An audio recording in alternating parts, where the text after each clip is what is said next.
This video is presented by http://www.click2get.biz. Thousands of bridges at risk of freak collapse. Thousands of bridges around the U.S. may be one freak accident or mistake away from collapse, even if the spans are deemed structurally sound. The crossings are kept standing by engineering design, not supported with brute strength or redundant protections like their more modern counterparts. Bridge regulators call the more risky spans fracture critical, meaning that if a single, vital component of the bridge is compromised, it can crumble.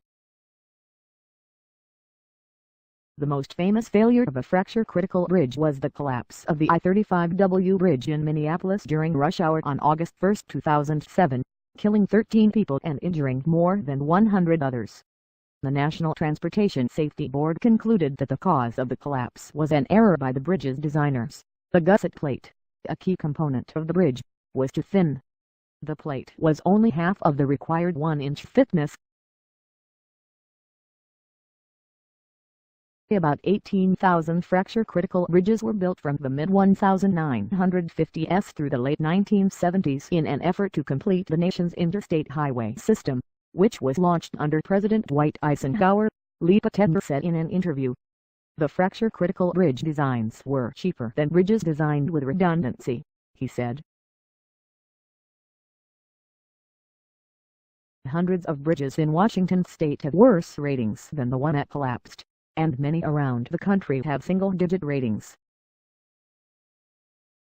There are 66,749 structurally deficient bridges and 84,748 functionally obsolete bridges in the U.S., including Puerto Rico, according to the Federal Highway Administration. That's about a quarter of the 607,000 total bridges nationally. States and cities have been whittling down that backlog, but slowly. In 2002, about 30% of bridges fell into one of those two categories. Spending by states and local government on bridge construction adjusted for inflation has more than doubled since 1998, from $12.3 billion to $28.5 billion last year, according to the American Road and Transportation Builders Association.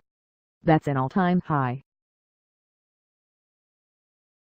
States are looking for other means to raise money for highway and bridge improvements, including more road tolls, dedicating a portion of sales taxes to transportation and raising state gas taxes.